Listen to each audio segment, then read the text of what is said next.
alihi wa sahbihi wa man walah. Subhanaka la ilma lana illa ma 'allamtana innaka antal alimul hakim. Rabbi shrah li sadri wa yassir li amri wahlul 'uqdatan min lisani yafqahu qawli. Amma ba'du. Alhamdulillah, sama-sama kita hormati penyelenggara pada hari ini BKMM DMI Tangsel di bawah pimpinan Ibu Hajah Tini Indrayanti dan juga Ibu Trutami Ajeng. Kita doakan mereka berdua beserta segenap keluarganya selalu dalam limpahan rahmat ridha Allah Subhanahu wa taala. Panjangkan umurnya, sehatkan badannya, dalam bimbingan Allah Subhanahu wa taala, dimudahkan urusannya, diberkahi kehidupan dunia dan akhiratnya. Para pimpinan pondok pesantren, pimpinan majelis ta'lim, para syarifah, para ustadzah yang mudah-mudahan semuanya dimuliakan, diberkahi, selalu dalam lindungan dan bimbingan Allah Subhanahu wa taala, serta tentu saja semua yang hadir di majelis ini, baik ibu-ibu, kakak-kakak, adik-adik, anak-anak, yang mudah-mudahan semuanya dicintai Allah, dirahmati Allah, disayangi Rasulullah, disyafaati Rasulullah Muhammad sallallahu alaihi wasallam insyaallah. Amin ya rabbal alamin. Tema kita pada hari ini, peran ibu dalam pengasuhan anak secara islami. Peran ibu dalam pengasuhan anak secara islami. Apa sih kewajibannya ibu itu dalam mendidik anak-anaknya hingga semoga anak-anaknya menjadi anak-anak yang sesuai, yarhamukillah, yang diinginkan oleh Allah Subhanahu wa taala, yang sesuai dengan pengasuhan yang diharapkan oleh Nabi kita Muhammad sallallahu alaihi wasallam. Saya yakin yang hadir di sini, alhamdulillah, saya yakin yang hadir di sini kebanyakan adalah para ibu. Ada juga kan yang nggak ada anak gitu kan. Ada juga kan yang hadir belum nikah. Makanya saya bilang kebanyakan para ibu, karena ada juga yang nenek-nenek.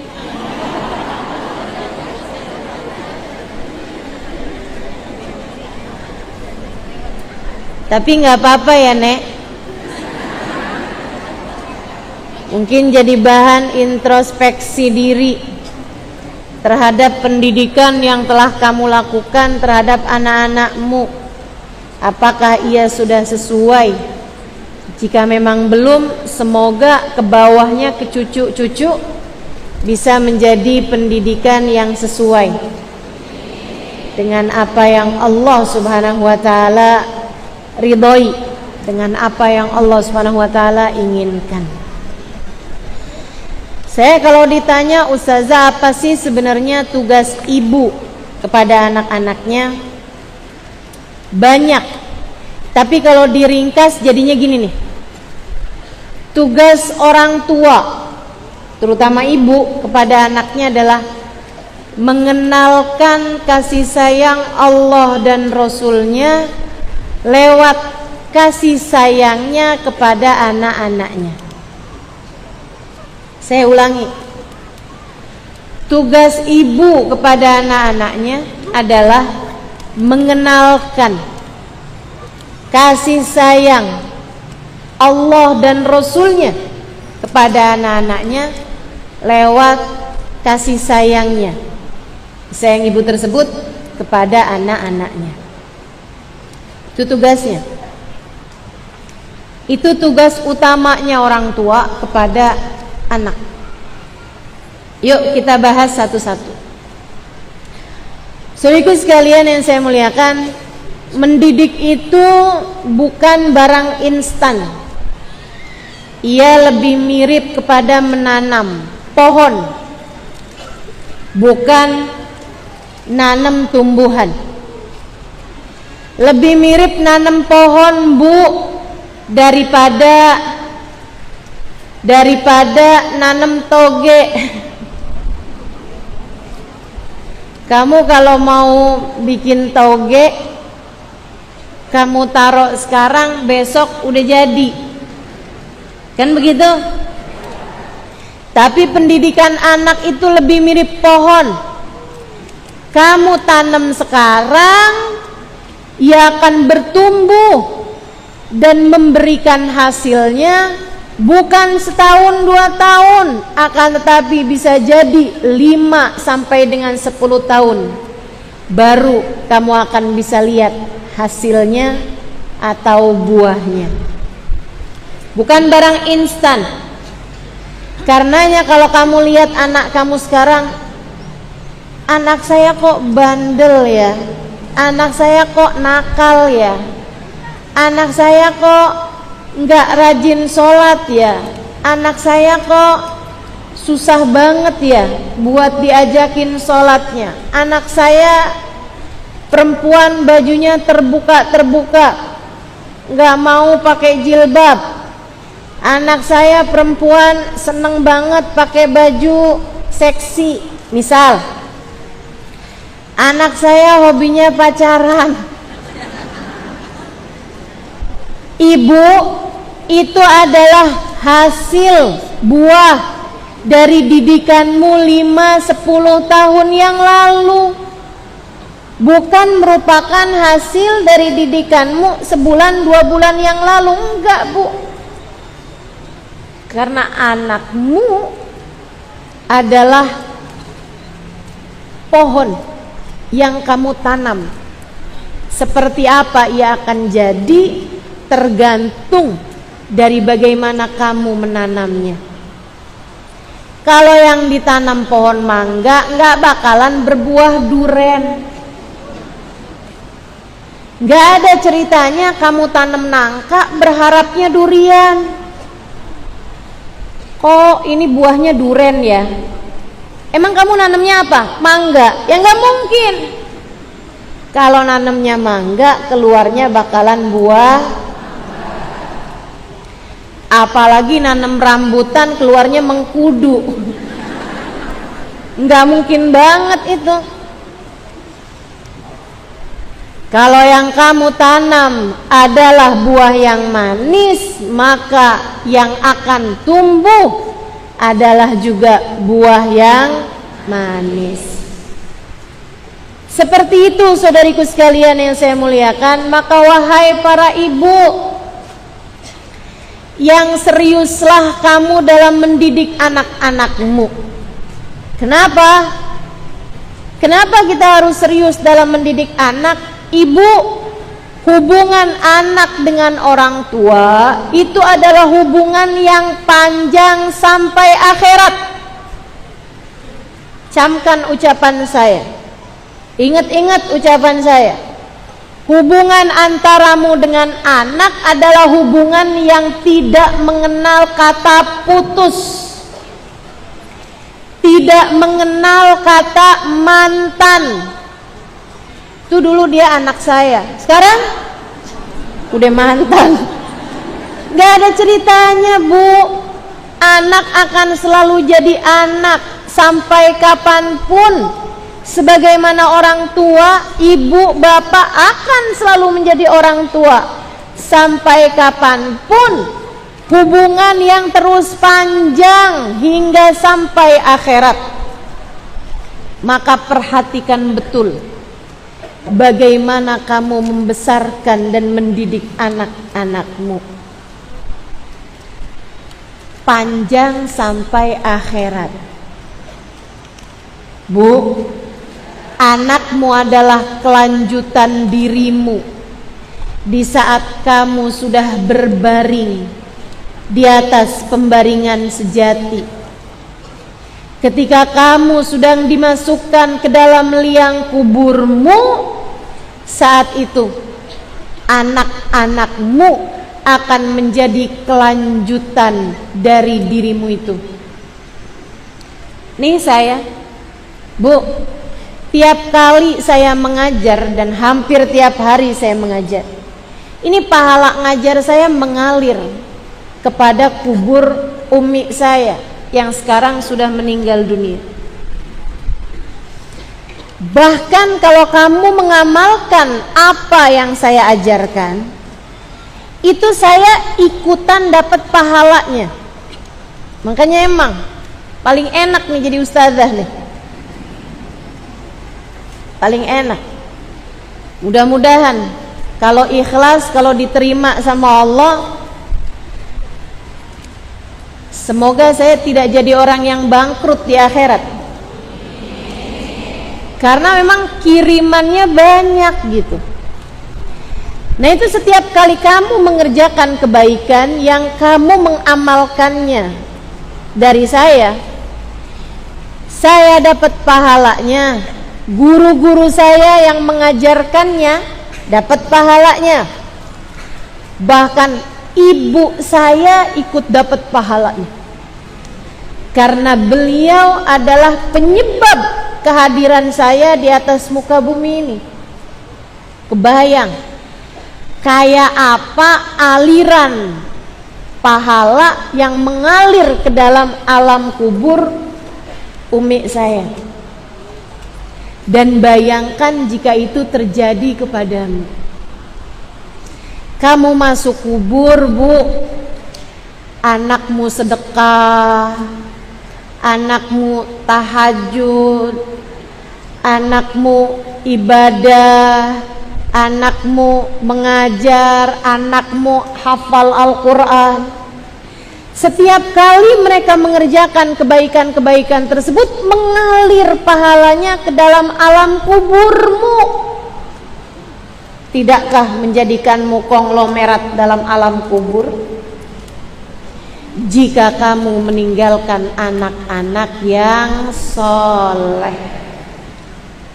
Namun sebaliknya, ibu-ibu sekalian, kamu meninggal dunia, meninggalkan anak-anak yang mapan secara dunianya, akan tetapi rusak secara akhiratnya.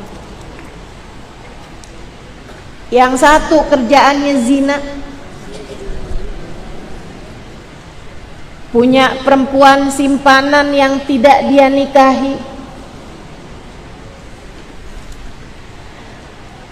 Yang satu kerjaannya korupsi, ngambil haknya orang lain, mengambil tanah yang bukan miliknya, diakui sebagai kepemilikannya karena dia punya kuasa atas hal tersebut. Yang satu misalnya mengizinkan masuknya barang-barang terlarang ke negeri ini karena dia mendapatkan persenan dari hal tersebut. Ibu-ibu sekalian sekalian, kebayang anakmu jadi pemasok barang terlarang, anggap narkoba misalnya. Setiap orang yang mabuk, setiap orang yang sakau, setiap orang yang sedang mengkonsumsi barang haram tersebut, dia berdosa. Anakmu berdosa dan kamu yang menyebabkan dia ada di atas muka bumi ini ikut teralirkan dosa-dosanya. Nggak kebayang kayak apa aliran dosa yang akan mengalir dalam alam kuburmu nantinya. ketika kamu meninggalkan anak yang tidak soleh, ketika kamu meninggalkan anak yang adalah seorang pendosa. Tapi kan saya nggak pernah ngajarin dia berbuat dosa, Ustazah. Iya, betul. Akan tetapi betapa banyaknya di antara kita yang sering kali mengatakan kepada anak betapa pentingnya dunia dan betapa tidak berharganya atau enggak perlu dipikirkannya urusan akhirat. Kamu nak sekolah yang benar biar kamu jadi orang kaya. Mama enggak mau kita hidup miskin. Kamu nak harus kaya segala macam cara. Kamu nak nanti kalau dewasa kamu harus jadi orang-orang yang punya rumah gede, punya mobil mewah. Tuh liatin orang, kalau orang kaya tuh nak hidupnya enak nak.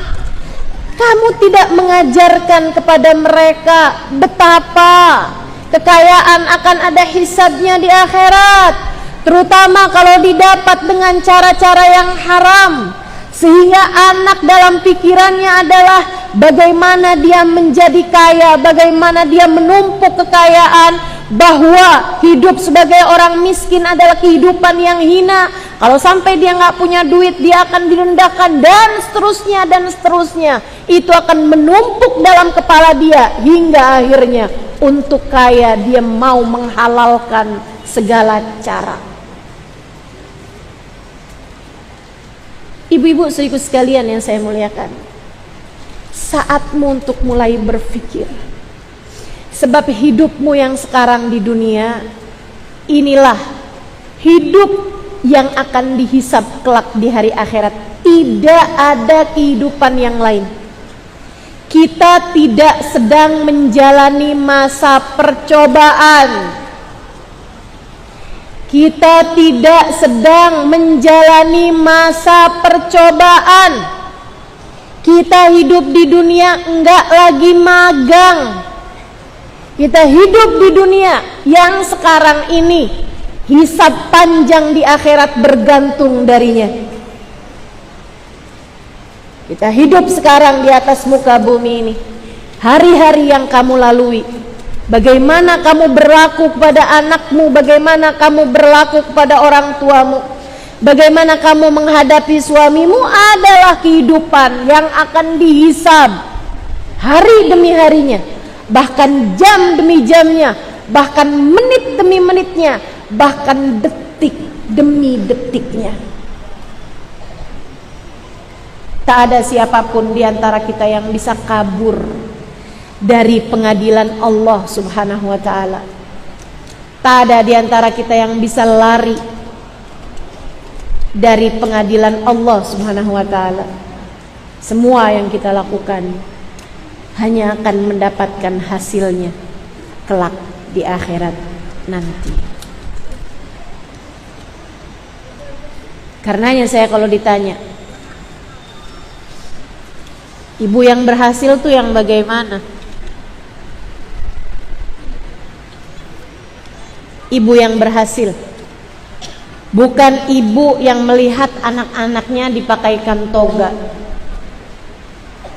lulus sebagai seorang sarjana. Ibu yang berhasil bukanlah ibu yang melihat anak-anaknya di pelaminan menikah dengan seseorang yang jadi pilihan hidupnya.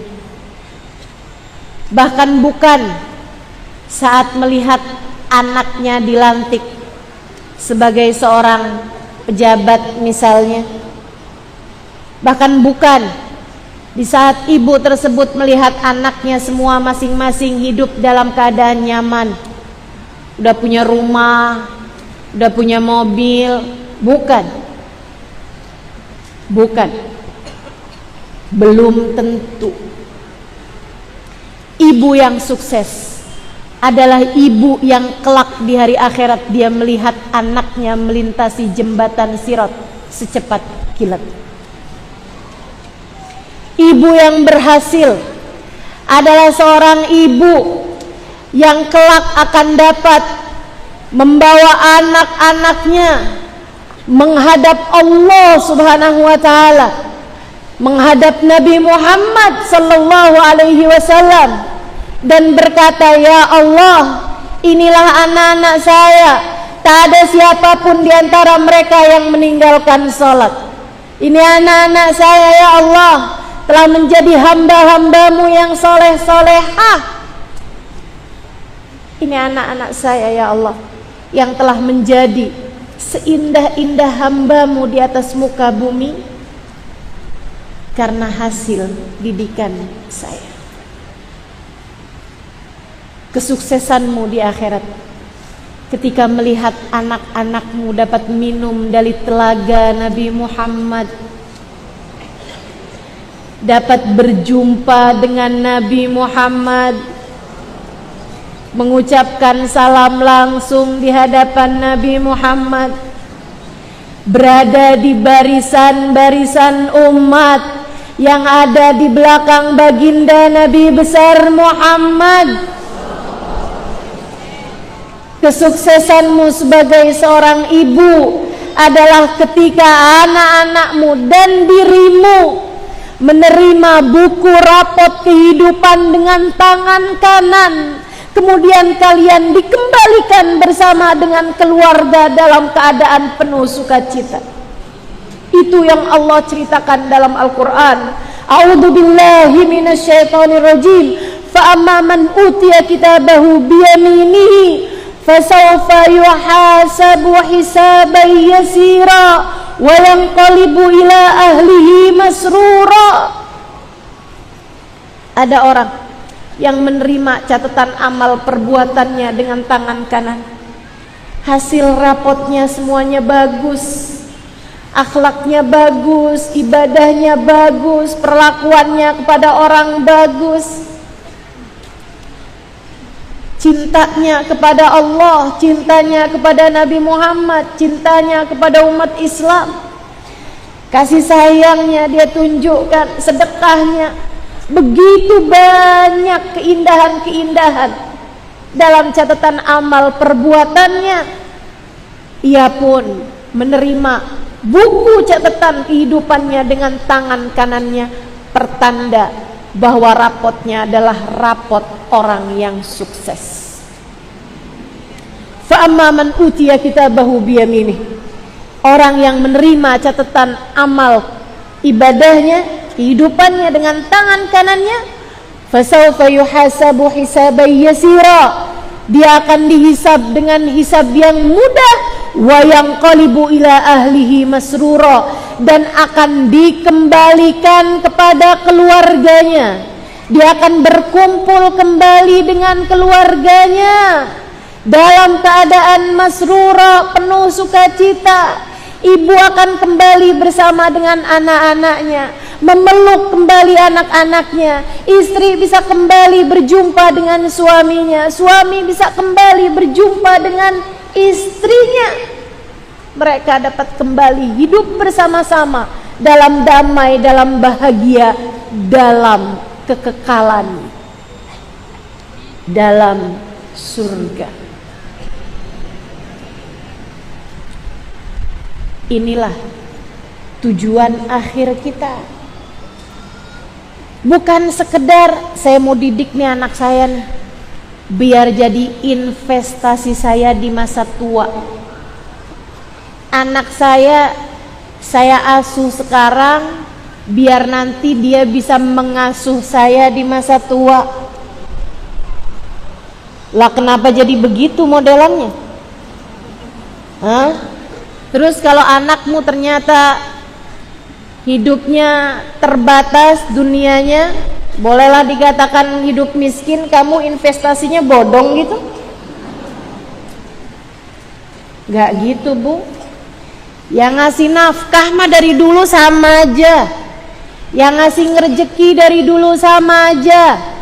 Bukan kamu memberi rezeki kepada anak-anakmu, bukan pula nanti kamu yang dikasih rezeki sama anakmu di masa tuamu, bukan, melainkan Allah lah satu sang pemberi rizki, huwar razzaq dzul quwwatil matin. Dialah sang pemberi rezeki, Dialah pemilik kekuatan tertinggi.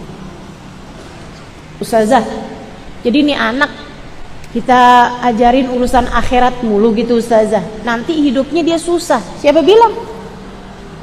Ibu, yang saya tahu, hamba-hamba yang tercinta di sisi Allah, orang-orang yang hatinya dekat sama Allah, orang-orang yang punya takut kepada Allah, Bu, akhirat yang belum dijanjikan saja dia sukses, apalagi dunia yang memang sudah dijanjikan oleh Allah Ta'ala. Abah saya dulu sering bilang, nyari dunia akhirat luput, nyari akhirat, ngejar akhirat, dunia ikut. Kamu kalau yang kamu cari sebatas dunia, bisa jadi kamu dapat dunianya, bisa jadi enggak, tapi yang pasti akhiratnya enggak bakalan ikut. Akan tetapi kalau yang kamu cari akhirat, akhiratnya bakal kamu dapatkan, ditambah dengan dunianya juga bakalan ikut. Gak usah takut. Ya anak saya kalau saya ajarinya urusan akhirat mulu, nanti dia dewasanya gak jadi apa-apa. Gak jadi apa-apa maksud kamu gimana? Gak ada derajat, magam, pekerjaan, profesi lebih tinggi daripada menjadi hamba Allah Subhanahu wa Ta'ala. Sebab kendali kehidupan semuanya berada di dalam kekuasaannya. Maka jangan takut untuk membawa anak-anakmu kepada akhirat. Jangan takut untuk menjadikan anak-anakmu sebagai anak-anak yang paham arti walal akhiratu khairul laka minal ula. Sungguh akhirat jauh lebih penting bagimu daripada dunia. Jika kamu tahu betapa pentingnya anak-anakmu bagimu di akhirat nanti, maka sekarang simaklah dengan baik apa yang harus kamu lakukan terhadap anak-anakmu. Semoga Allah jadikan anak-anak kita anak-anak yang soleh-solehah. Semoga Allah Subhanahu wa Ta'ala menjadikan anak-anak kita sebagai anak-anak yang akan mengalirkan pahala yang deras ke dalam alam kubur kita ketika kita sudah berada di sana. Semoga anak-anak kita tak akan mencorengkan muka kita di hadapan Allah. Semoga anak-anak kita tak akan membuat kita malu di akhirat nanti atas tingkah dan dosa-dosa mereka sewaktu di dunia, ketika kita semuanya sudah ada di akhirat nanti. Semoga kita dan seluruh keluarga kita selalu berada dalam penjagaan Allah Subhanahu wa Ta'ala. Allah jaga kita dan seluruh keluarga sebagaimana Allah telah menjaga hamba-hambanya yang tercinta. Amin ya rabbal alamin. Nomor 1, tanamkan keimanan dalam diri anak-anakmu. Tanam ya, tanam. Alirkan rasa keimanan dalam diri anak-anakmu. Ingatkan terus kepada mereka bahwa alam semesta ini ada pengendalinya, namanya Allah. Dan Bu, kamu tidak bisa mengalirkan keimanan dalam hati anak-anakmu jika kamu belum memiliki rasa tersebut. Kamu gak bisa ngalirin iman kalau kamunya bahkan belum beriman. Kami semua beriman Ustazah, oh iya pasti. Akan tetapi saudariku sekalian yang saya muliakan, imanmu itu apakah sudah cukup? Ini pendidikan nih ya, seperti zakat. Kita nggak bisa memberikannya kepada orang lain jika kita tidak memiliki nisabnya. Zakat itu ada nisabnya. Kamu nggak bisa zakat emas kalau kamu bahkan tidak memiliki emas. Kamu nggak bisa mengeluarkan zakat kambing, sapi jika kamu tidak memilikinya. Atau jika kamu memilikinya tapi jumlahnya terbatas, nggak wajib zakat, nggak bisa zakat. Demikian pula dengan pendidikan. Kamu bisa mengalirkan rasa kepada diri anak-anakmu jika kamu sudah memiliki rasa tersebut dalam hatimu. Karenanya PR nomor 1 bagimu adalah pastikan hatimu terpenuhi dengan keimanan.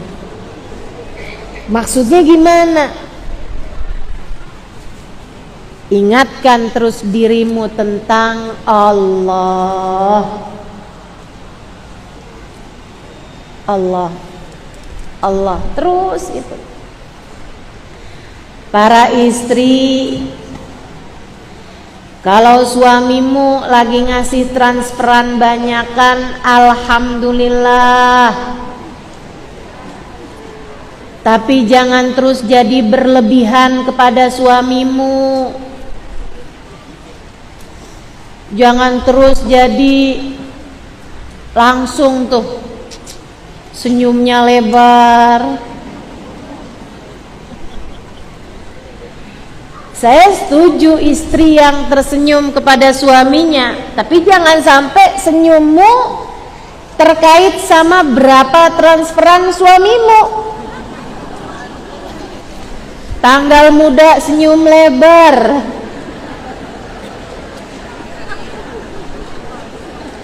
tanggal tengahan mulai hilang, tanggal akhir udah deh tuh, suami sampai nggak bisa nonton film horor. Seberapapun mengerikannya hantu di film, istrinya jauh lebih serem.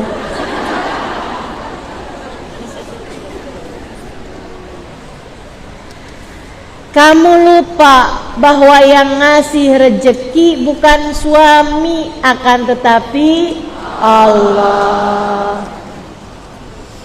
Karenanya ketika suami terbatas memberi kepadamu, ketika suami bilang maaf, saya nggak bisa kasih kamu yang seperti biasanya karena pekerjaan sedang terhambat, senyummu tetap menghiasi bibir. Kamu bilang nggak apa-apa sayang, rezeki semuanya dari Allah Subhanahu wa ta'ala. Ini wanita beriman, ini perempuan beriman. Dari perempuan semacam itulah anak-anak akan belajar tentang keimanan. Tapi kalau dari perempuan yang ada uang abang sayang, gak ada uang silahkan tidur di luar, apa yang bisa kita harapkan untuk dia alirkan ke dalam hati anak-anaknya selain cinta kepada dunia yang akan membuat dia tenggelam di masa dewasanya? Hati-hati Bu, pastikan iman yang kamu alirkan dalam hati anak-anakmu. Saya ingat ada masanya saya pesantren pertama saya tuh di Darul Lughah wa Dakwah, Bangil, Pasuruan, Jawa Timur. Ada 1 tahun, di tahun-tahun pertama itu saya terlambat pulang ke pesantren, terlambat kembali ke pesantren sesudah pulang ke rumah. Saya nggak ingat pasti waktu itu ada halangan apa yang membuat saya jadi terlambat kembali. Dan saya tahu bahwa kalau saya terlambat kembali, itu saya akan berkemungkinan hal-hal yang tidak menyenangkan, kayak ditegur sama kepala sekolah, mungkin juga diberi hukuman, mungkin juga disuruh nyikat kamar mandi, mungkin juga dipermalukan, mungkin segala macam gitu, biar nggak bikin santri-santri terbiasa pulang terlambat. Karenanya saya jadi takut. Saya bayangin saya pulang, kemudian saya akan dihukum, saya akan dibully gitu ya. Saya jadi takut mau pulang. Saya umur waktu itu sekitar belasan tahun nih, ke 13-14 tahun gitu. Sampai akhirnya saya pikir tuh kayak yang, udah saya nggak mau balik, gitu. Umi saya tanyain gitu, ayo nak siap-siap. Umi itu udah siapin koper, baju-baju udah dimasukin nih ke dalam tas gitu kan. Sayanya tuh kayak yang manyun aja, saya nggak mau pulang gitu. Sampai umi saya tuh kayak kebingungan juga. Terus dia nanyain saya gitu, kenapa nak nggak mau pulang? Kamu bilang kamu seneng belajar. Saya seneng belajar, Bu. Dari dulu, dari saya kecil. Biar gini-gini saya pernah kecil loh. Saya seneng belajar. Saya seneng baca, saya seneng mengetahui hal-hal yang sebelumnya saya nggak tahu gitu. Sampai sekarang saya masih suka belajar. Ibu-ibu saudara sekalian, jadi umi saya tuh heran, kamu katanya senang belajar, kamu katanya senang di pondok pesantren, sekarang kenapa kamu ngambek nggak mau pulang gitu? Dia bilang enggak, saya nggak mau pulang, nggak mau kembali gitu. Ya tapi kenapa nak? Terus umi saya kayak udah ngerti gitu, karena kamu pulangnya terlambat ya. Emang kenapa kalau kamu pulangnya terlambat?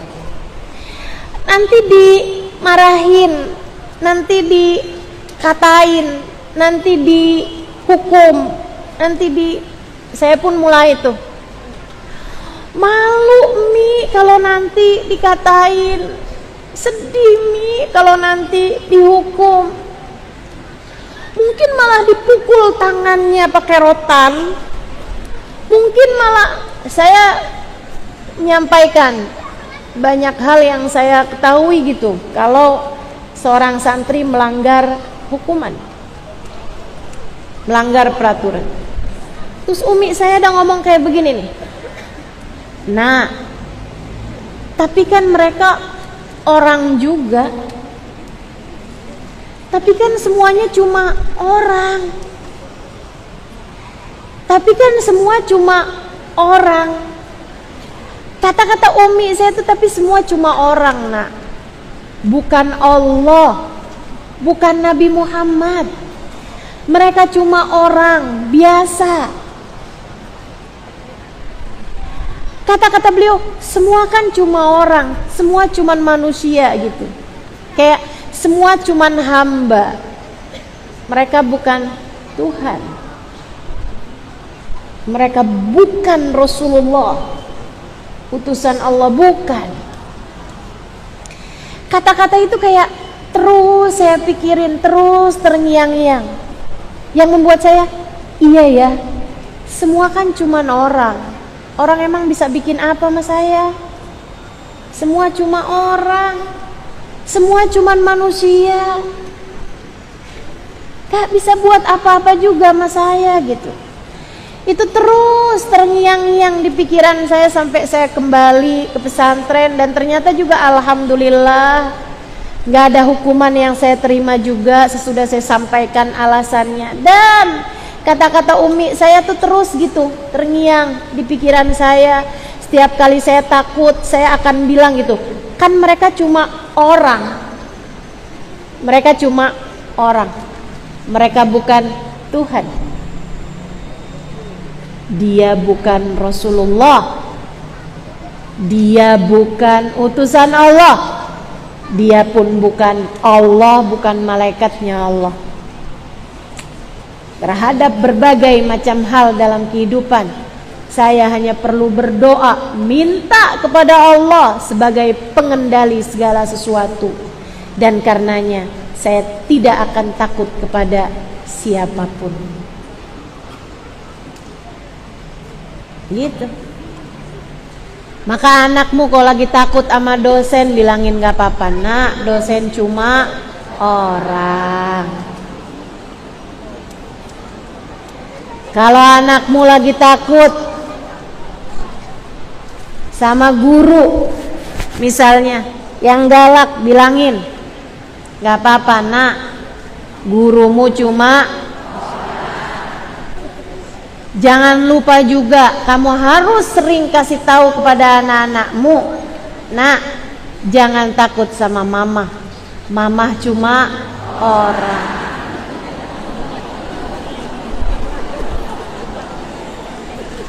Yang harus kamu takuti hanyalah satu, yaitu Dialah sang pengendali yang kalau dia menentukan kamu celaka, tak ada siapapun yang dapat menyelamatkan. Dialah satu sang pemberi rizki yang kalau dia menghalangi, tak ada siapapun mampu memberi. Nah, hanya Allah satu yang seharusnya kamu takut kepadanya. Hanya Allah satu yang seharusnya kamu takut tidak mendapatkan keridhoannya, sebab Dialah satu sang pengatur kehidupan, termasuk kehidupanmu dan kehidupanku. Gitu, sampaikan kepada anak-anakmu. Iman, saudariku sekalian, itu yang diajarkan baginda Nabi kepada anak-anak, baik anak beliau sendiri ataupun anak-anak sahabat-sahabatnya. Nabi Muhammad berpesan kepada Sayyidina Ibnu Abbas alaihi ridwanullah, anak paman beliau, sepupu beliau, tapi umurnya seumur anak beliau. Sayyidina Ibnu Abbas umur 10 tahun, 9 tahun sering ada di sekitar Nabi Muhammad. Nabi sangat menyayanginya. Nabi selalu mengajarkannya berbagai macam hal, termasuk pesan Nabi Muhammad sallallahu alaihi wasallam. Kata Nabi Muhammad, "Ya ghulam, ihfadillah yahfadka. Ya ghulam, ihfadillah tajidhu tujahak." Sebuah pesan indah yang seharusnya kita sampaikan kepada anak-anak kita. Kalau ingin anak-anak kita menjadi anak-anak dengan tingkat keimanan yang berkualitas, tingkat keimanan yang tinggi, jika kamu menginginkan anakmu sukses, tak hanya di dunia, melainkan yang lebih penting lagi adalah sukses di akhirat, sampaikan pesan ini kepada anak-anakmu. Kata Nabi kepada Sayyidina Ibnu Abbas, "Ya ghulam, ihfadillah yahfadka." Anakku, jagalah Allah, maka Allah akan menjagamu. Ya ghulam, wahai anak mudaku, ihfadillah tajidhu tujahak. Jagalah Allah dalam hidupmu, nak, maka kamu akan selalu mendapati Allah dalam segala keadaanmu. Allah akan selalu menghadapkan dirinya kepadamu. Ihfadillah yahfadka. Ihfadillah tajidhu tujahak. Anakku, jaga Allah dalam hidupmu, maka Allah akan selalu menjagamu. Jaga Allah dalam hidupmu, maka Allah akan selalu membersamaimu. Penting banget itu, penting banget. Jangan pernah tinggalkan Allah, nak. Jangan pernah tinggalkan Allah. Abah saya pernah bilang,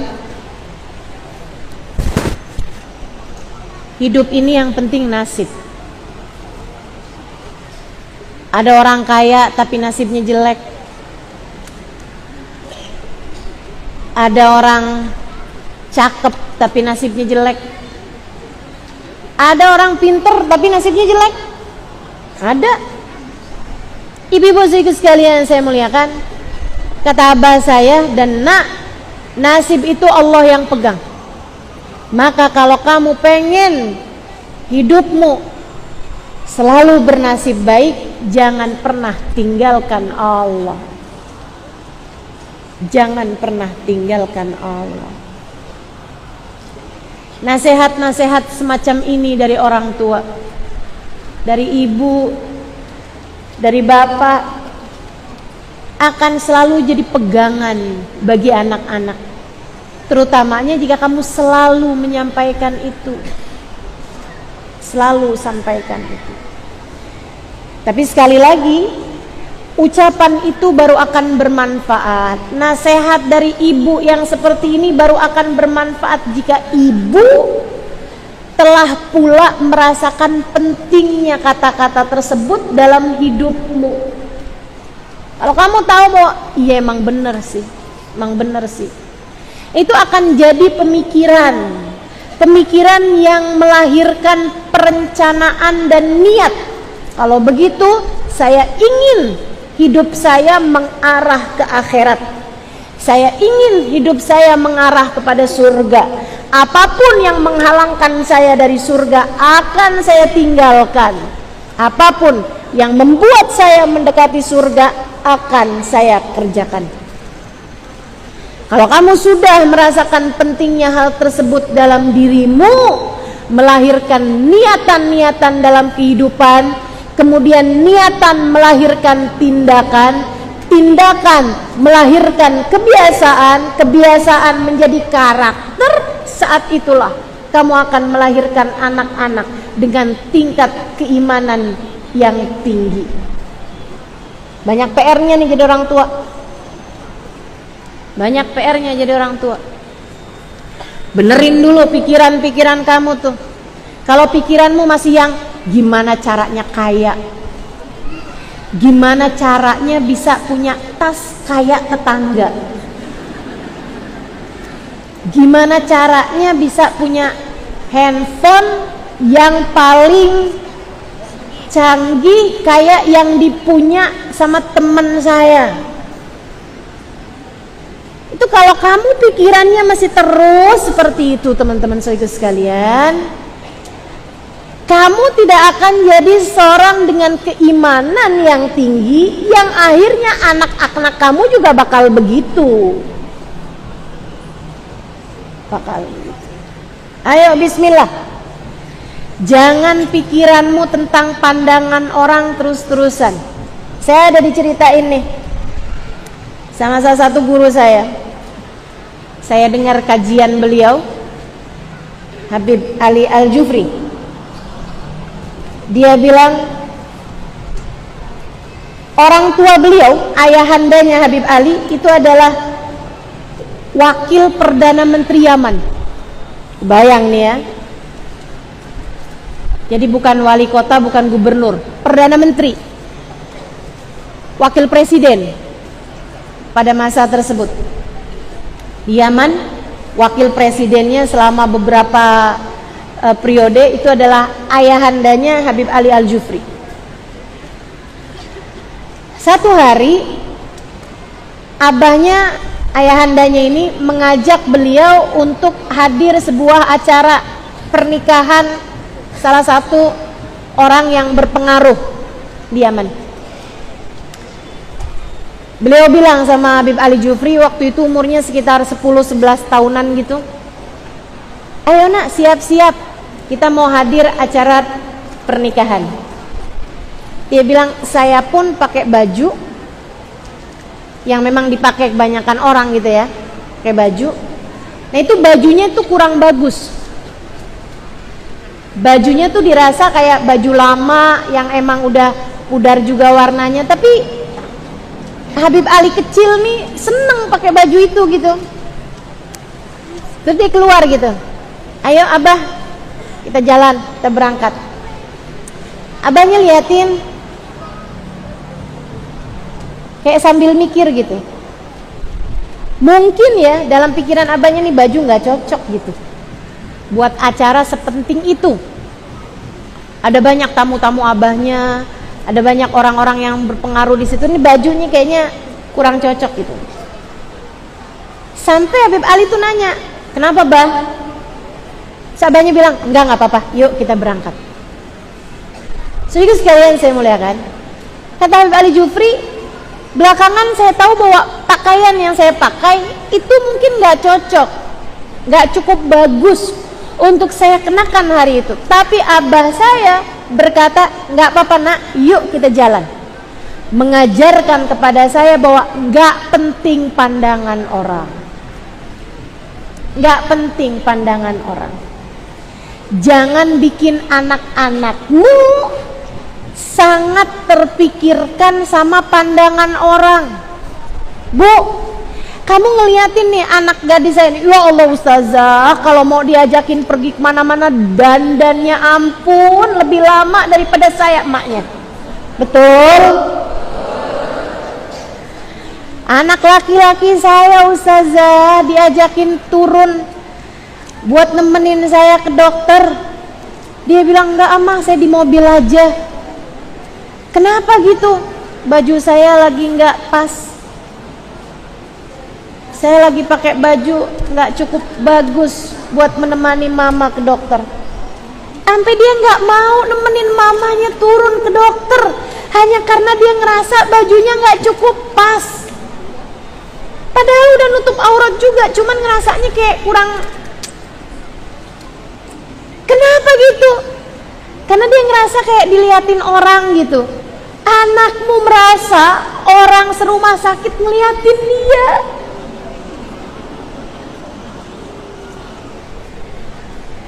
Begitu pentingnya pandangan orang dalam pikiran anak remaja kita. Kenapa? Karena kamu mengalirkan rasa itu dari sejak mereka kecil. Jangan pakai ini nah, nggak bagus. Jangan pakai yang ini, aduh malu-maluin mama aja kamu. Ayo cepetan ganti. Sering?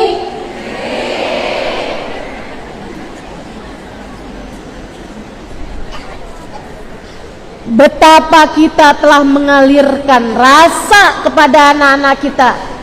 Pentingnya pandangan orang. Berapa banyak di antara kita yang tidak pernah mengalirkan rasa betapa pentingnya pandangan Allah kepada mereka. Siapa di antara kita yang bilang gak apa-apa kok nak, kamu udah nutup aurat itu bagus, gak apa-apa. Nanti mah saya dikatain orang. Emang kenapa kalau dikatain orang? Mereka hanya manusia, mereka hanya orang, gak akan bikin pengaruh apa-apa. Nah, selagi kamu tidak melanggar aturan Allah, jangan pernah takut. Cakep kalau kayak begitu. Cakep kalau kayak begitu. Anakmu kecil ngambil sesuatu di supermarket misalnya, belum cukup mengerti, dia mengambil sesuatu belum dibayar. Apa yang biasanya kita lakukan? Astagfirullah nak, ini nanti kalau ketahuan di kasir kamu bunyi loh pas keluar di pintu. Ya ampun mama malu banget dah kalau kamu sampai ketahuan ngutil, nyuri, astagfirullah. Siapa di antara kita yang ketika itu terjadi pada anak kita, kita bilang, nak, mungkin aja kamu bisa selamat dari pandangan orang. Bisa, kamu bisa aja selamat nak. Tapi tahukah kamu anakku sayang, dimanapun saja kamu berada, Allah melihatmu. Allah lihat kita, nak. Allah lihat kita. Jangan, anakku sayang, jangan kerjakan hal-hal yang haram. Allah bisa sangat murka kepada kita. Gitu. Insya alirkan keimanan dalam hati anak-anak kita. Yang kedua, biasakan kebaikan pada diri anak-anak kita. Latih anak kita untuk mencintai kebaikan. Latih anakmu mencintai kebaikan, dan biasakanlah hal itu. Ajarin sholat, bukan untuk memerintahkan mereka sholat, bukan. Sekali lagi, biasakan sholat. Biasakan mereka mencintai sholat.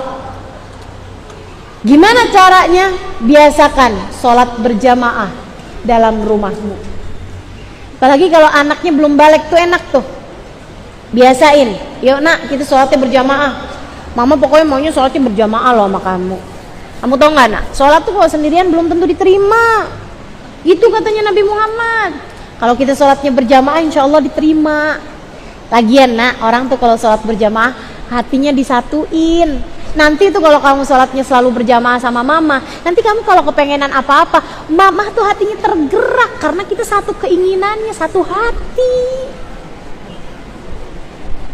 Kita akan selalu saling sayang, nak, kalau kita sholatnya berjamaah. Sebab Allah melihat kita sebagai satu kesatuan.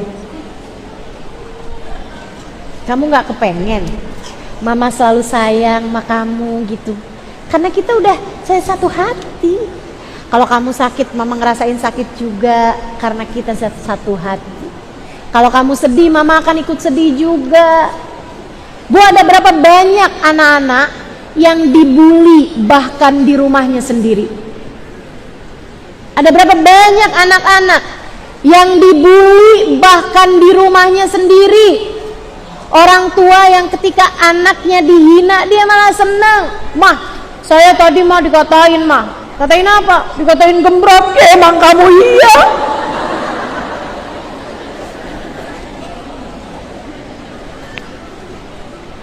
Mah, saya tadi mah kan nilai saya paling jelek, mah. Jadi saya dikata-katain, mah, sama teman-teman, mah. Makanya kamu tuh belajar yang benar. Bego sih lo.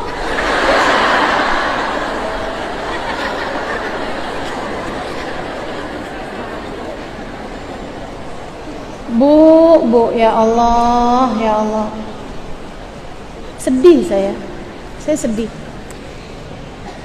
Saya menikah 21 tahun dan saya belum diberi anak.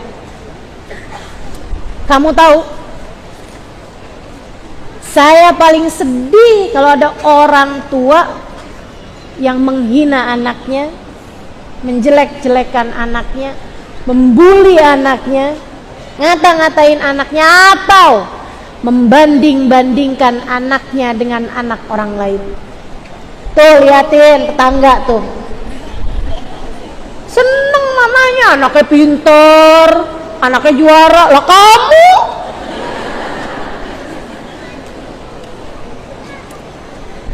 bahkan, Bu, dibandingkan sama saudara sendiri aja sakit hati. Iya, sering banget ibu-ibu tuh bilang, kayak kakak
Kita buat anak-anak kita mencintai kebaikan.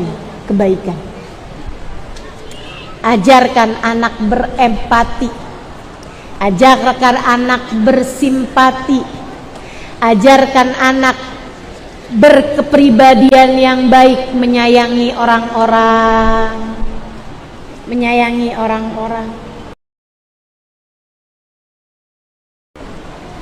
Kalau kamu kepengen anakmu bicaranya bagus, santun, menyenangkan, memuji orang tua, pandailah melakukan itu, termasuk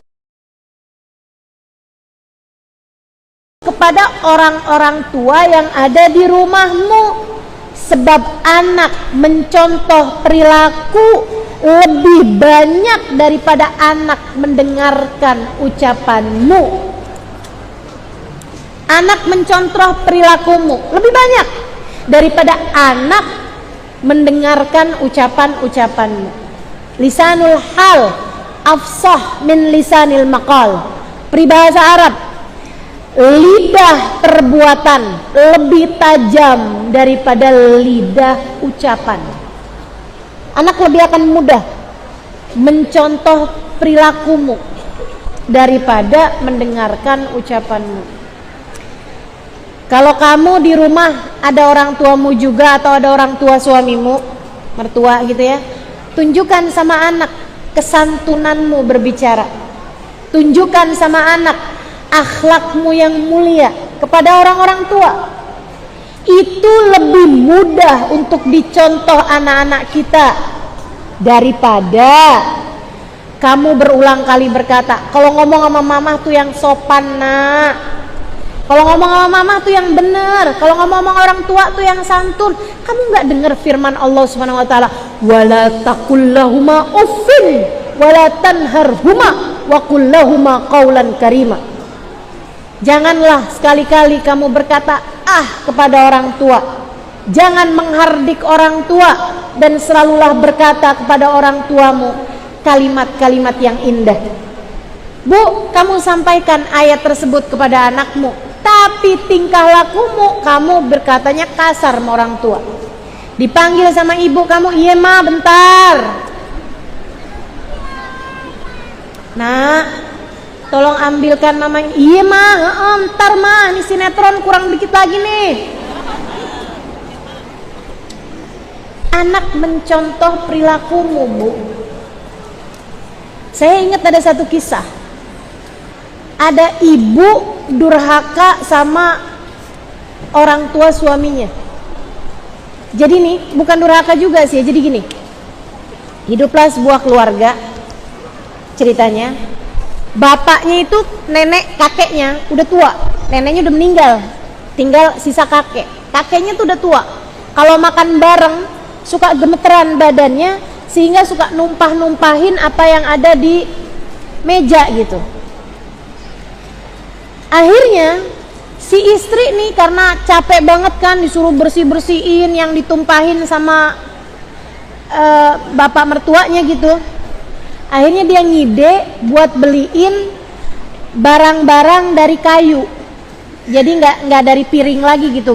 Karena kan dia kalau tumpah tuh nggak pecah. Dibeliin barang-barang dari kayu.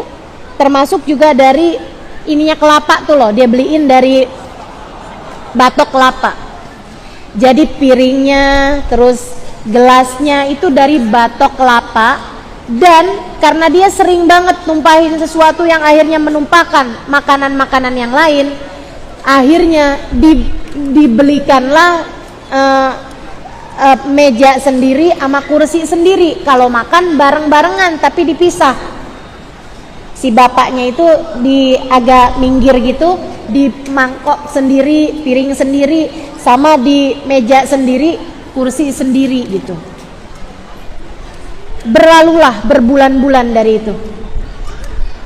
Si kakek kelihatan sedih sih, tapi ya mau gimana lagi, dia tahu diri lah gitu. Suka numpah-numpahin. Nggak apa-apa ya kek ya, gitu kan. Iya, kata kakeknya gitu. Satu hari nih keluarga lagi jalan nih, teman-teman sekalian. Si anak kemudian bilang, Papa berhenti sebentar, Pak, berhenti, Pak. Kenapa nak? Kata mamahnya, berhenti sebentar pak, ada penting pak, berhenti pak. Akhirnya berhentiin nih mobilnya. Si ibu ngeliatin heran aja, ada apa gitu di luaran. Ternyata ada kelapa, bekas kelapa tuh yang dibuang sama orang, diambil sama dia tuh beberapa bekasnya kelapa. Akhirnya si ibu nanya, apaan itu nak? Kelapa mah. Kamu mau ngapain itu pakai itu? Saya mau ambil batoknya mah. Buat apa? Buat mama sama papa nanti kalau udah tua.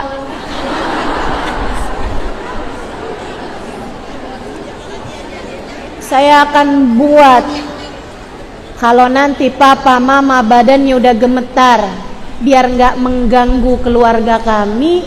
Nanti papa mama biar makannya sendiri pakai batok kelapa.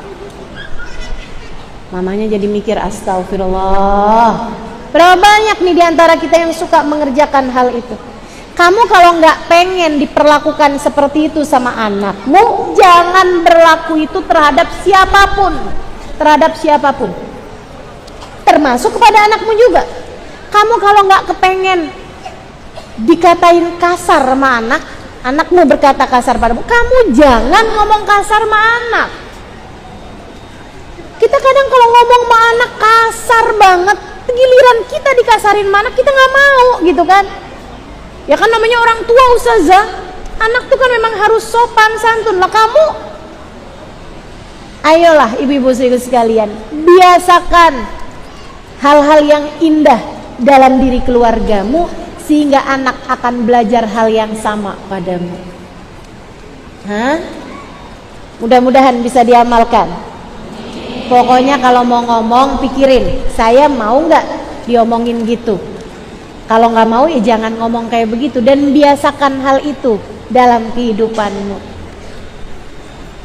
Itu hal yang kedua, biasakan kebaikan-kebaikan dalam diri anak-anakmu.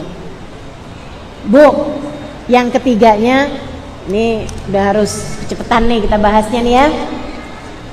Hal yang ketiga, Bu, Kak, Mbak, yang pada punya anak-anak atau adik-adik yang juga udah pada punya anak atau calon ibu-ibu. Yang ketiganya, biasakan untuk berkasih sayang sama anak-anakmu. Sayangi anak-anakmu, sayangi. Sayang dari hati kamu tunjukkan lewat perilaku, kamu sampaikan lewat kata-kata. Jangankan sama anak, Bu, sama orang lain aja. Ada nih pernah Nabi Muhammad tuh lagi kumpul barengan beberapa sahabat. Kemudian ada orang pamit duluan gitu. Rasul, saya pamitan ada urusan. Lebek kata Rasulullah. Tuh orang emang akhlaknya bagus, senyumnya indah gitu kan. Dia jalan. Ada orang satu sebelahnya Nabi bilang begini nih, Rasul, saya tuh sayang deh sama dia. Saya sayang sama orang itu. Saya seneng sama orang itu. Nabi Muhammad bilang, kalau gitu susulin, sampaikan padanya apa yang tadi kamu sampaikan pada saya. Nyatakanlah cintamu, nyatakan perasaan sayangmu. Iya Rasul, iya. Sahabat tersebut kemudian pergi, berlari mengejar orang itu, kemudian berkata, saya sayang sama kamu. Baik, semoga Allah menyayangi kita semuanya. Gitu.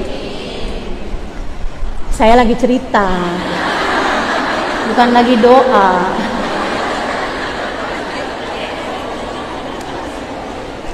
Bu, itu terhadap orang asing, bukan keluarga, bukan sahabat dekat. Ketika seseorang sayang kepada seseorang, senang sama seseorang, sama Nabi diperintahkan buat menyatakan hal itu. Ini ilmu luar biasa nih, yang banyak dipakai sama orang-orang kota atau orang-orang zaman sekarang. Orang-orang zaman sekarang nih banyak yang kayak begitu tuh. Akan tetapi kalau ibu-ibu nih, yang orang dulu nih, Kayaknya yang umur-umur di atas 50 tahun gitu.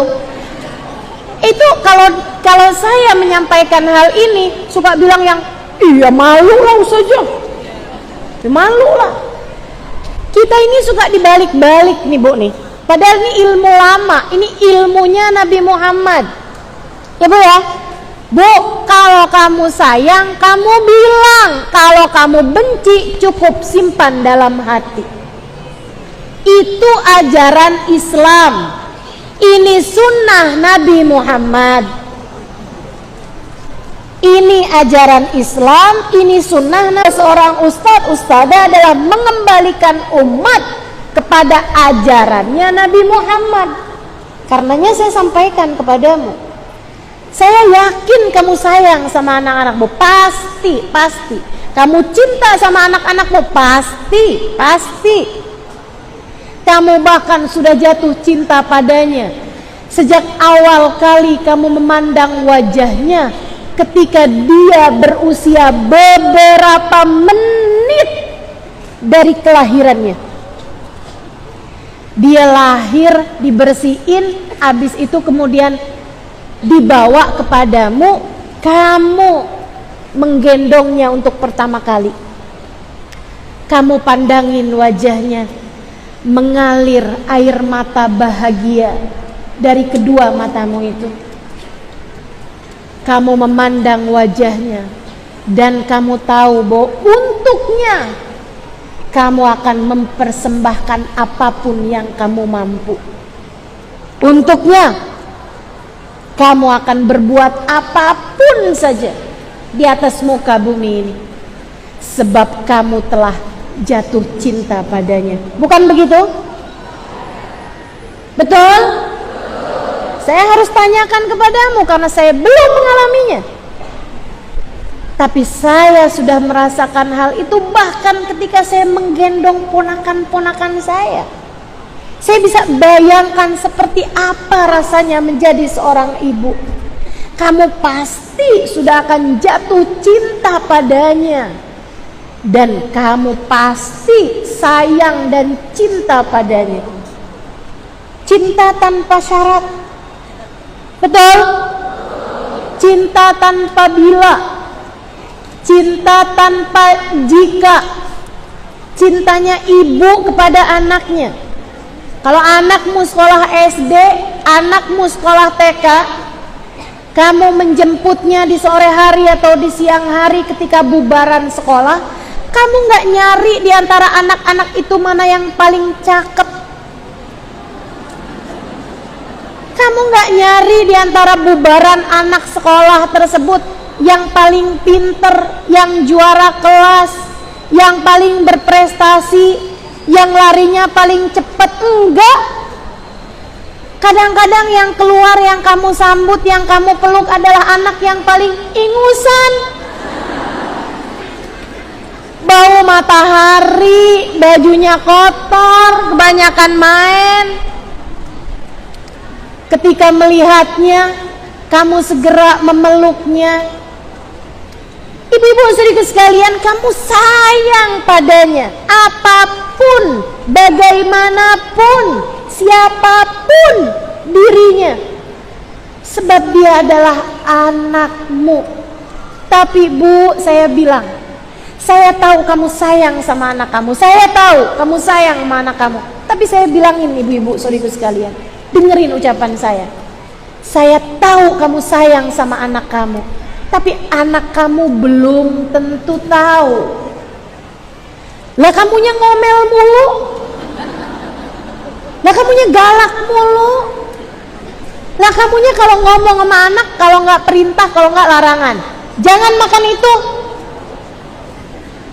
ayo buruan makan, cepetan sholat, ganti baju, mandi, main mulu. Kamu kalau ngomong selalu aja ada tanda seru di belakang ucapanmu. Bagaimana anak tahu bahwa kamu menyayanginya?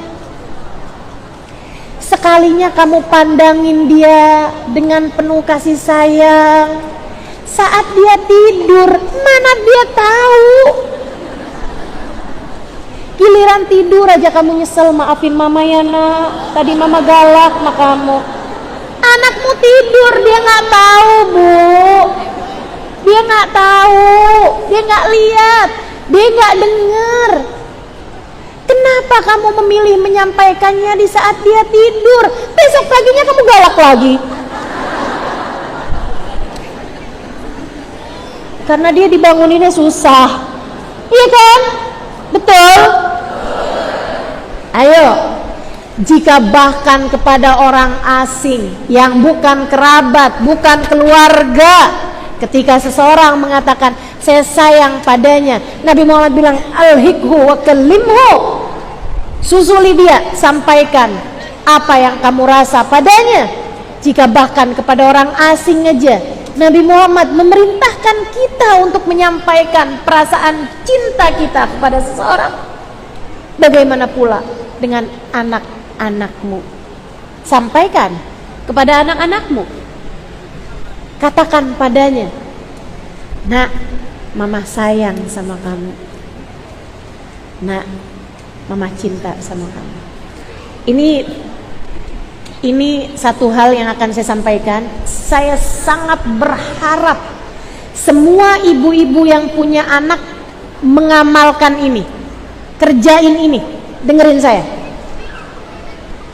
Kamu kalau punya anak nih, tapi anak kamu di atas usia 7 tahunan lah, kamu harus pernah ada waktunya. Pokoknya saya minta kamu amalkan ini bu. Saya sangat berharap kamu kerjain ini.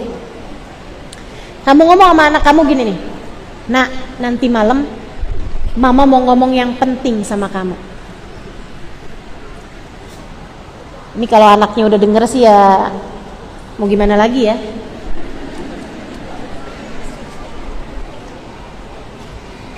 Jadi kamu bikin dia kayak mikir-mikir apa nih gitu. Kamu bilang sama anak kamu, nak, nanti malam mama mau ngomong yang penting sama kamu. Janjian sama anak kamu. Jangan barengan, jangan satu-satu. Kalau kamu punya anak 5, satu-satu gitu. Hari ini sama yang satu, ntar besok lagi, kapan lagi sama yang satu gitu. Ya, mama mau ngomong yang penting sama kamu. Sama saya mah, iya. Sekarang aja deh mah, enggak, nanti malam. Penting banget soalnya. Gitu. Nanti malam kamu datang ke kamarnya, atau kamu datang pokoknya saat berduaan deh gitu. Kalau perlu yang lain-lain udah pada tidur nggak apa-apa, kamu ajak ngobrol nih sama yang satu nih. Kalau dia tidurnya sama yang lain-lain gitu kan, kamu ajak ngobrol di ruang tamu gitu, berduaan. Dia udah tegang tuh mukanya. Apaan sih ma? Dengerin mama nak. Iya ma, apa ma? Nah, mama gak yakin pernah ngomong ini sama kamu, tapi mama ngerasa mama perlu ngomong ini sama kamu. Nah, mama sayang banget sama kamu. Mama sayang banget sama kamu. Waktu mama melahirkan kamu, mama dekap kamu kali pertama, mama rasa mama akan berbuat apapun buat kamu. Kamu nak, hadiah terindah yang Allah berikan dalam hidup mama. Mama sayang sama kamu. Mama seringkali gak sampaikan ini sama kamu, tapi mama asli, beneran, jujur, dari hati mama yang terdalam, mama sayang sama kamu. Mama kadang galak, mama kadang ngomel, tapi mama gak pernah gak sayang sama kamu. Dan kamu tahu nak, apa yang paling mama takutkan? Mama takut terpisah dari kamu. Sebab mama rasa mama gak sanggup jauh dari kamu nak. Mama gak sanggup kalau sampai di akhirat nanti mama terpisah dari kamu. Anakku sayang, Mama berharap bisa terus-terusan bersama sama kamu hingga kita bareng-barengan di surga. Karenanya nak, tolong Mama, kalau kamu lihat Mama ngerjain dosa, bikin kesalahan, tegur Mama. Kalau ucapan Mama menyakiti hati kamu, tegur Mama nak. Dan Mama juga minta sama kamu, kalau Mama menegur kamu, kamu tahu sebabnya apa. Karena Mama pengen terus bersama dengan kamu sampai surga. Yuk nak, kita ibadah bersama-sama. Yuk nak, kita saling menegur dalam kebaikan. Yuk nak, kita bersama-sama dalam kebaikan. Yuk nak, kita saling mendoakan biar kita bisa terus-terusan bersama sampai surga. Bisa begitu? Bisa sampaikan itu sama anak-anaknya? Kalau perlu dengan linangan air mata, kalau perlu dengan pelukan, kalau perlu dengan pegangan tangan, sampaikan. Penting, Bu. Jangan sampai kamu mati dan kamu menyesal karena tidak melakukannya. Jangan sampai kamu meninggal dunia dan anakmu gak pernah tahu kalau kamu begitu menyayanginya. Tunjukkan kasih sayangmu kepada anak-anakmu. Kalau kamu habis ngomong yang menyakiti hatinya, jangan gengsi buat minta maaf. Jangan gengsi untuk minta maaf. Ibu-ibu saudaraku sekalian, gak apa-apa. Kamu kayaknya yang, wah ntar anak ini deh ustazah ngelunjak kalau saya minta maaf. Enggak Bu, anak gak akan ngelunjak kalau kamu minta maaf. Justru mengajarkan kepada anakmu untuk tidak gengsi minta maaf ketika mereka telah berbuat kesalahan. Maafkan Mama ya nak, Mama gak lihat.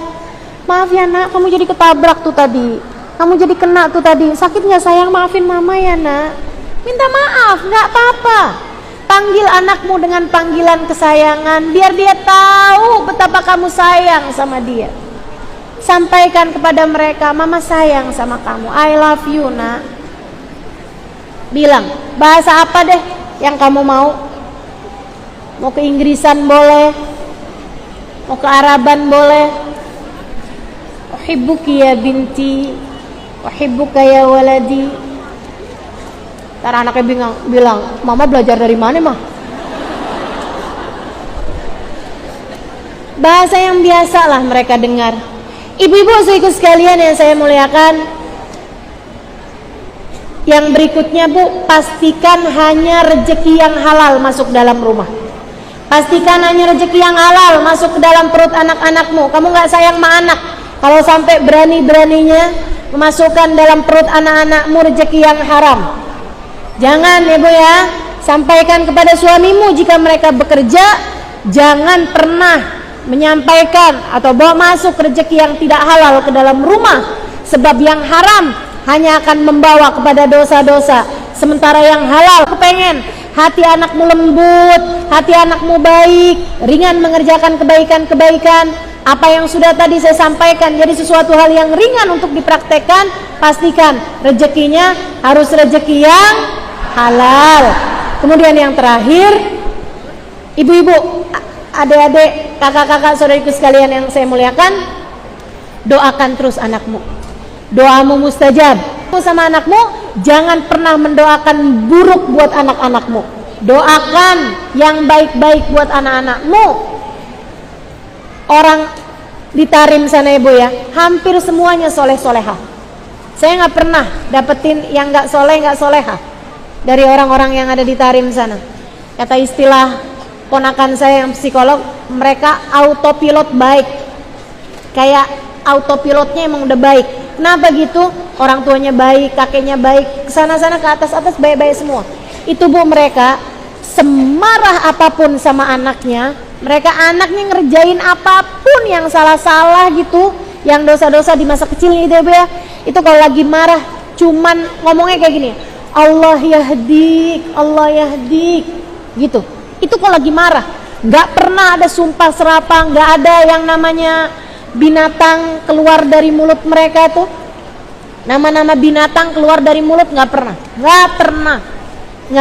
Semarah apapun mereka hanya akan bilang Allah yahdik. Semoga Allah memberimu hidayah, nak. Semoga Allah menunjukimu jalan kebaikan, nak. Semoga Allah menunjukimu jalan kebaikan. Itu kalau lagi marah, semarah apapun kayak begitu. Luar biasa. Ibu-ibu sekalian, yuk kita contoh. Lagi marah apapun, jangan pernah mendoakan buruk buat anakmu. Jangan pernah nyumpahin anakmu. Saya ajarkan, kalau kamu lagi marah sama anak, kalau kamu harus doa, doanya kayak gini nih.